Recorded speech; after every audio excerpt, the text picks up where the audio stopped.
To give you a quick tutorial on how to get started with Zoom. So your child's teacher should provide you with a link. I'm going to go ahead and paste that link right here. It's going to bring you to the Zoom website. Since this is the first time, you're going to want to click download and run. That way you can download the Zoom app.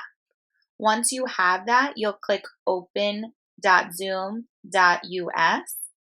and that'll go right to the app. If you see a screen like this, you're going to want to just click Start Video. At the bottom, you have Mute, so you can mute yourself. The video, you can turn off the video. Here shows the participants on the side.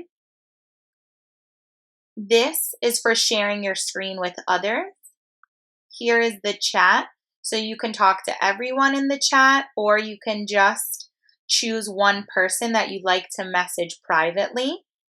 I'm going to go back to the video for a second so you can see the reaction. So if you agree with something or it's exciting, you can give a clap or you can give a thumbs up. Here you can also raise your hand, so that'll come up on the screen so that your teacher knows to call on you.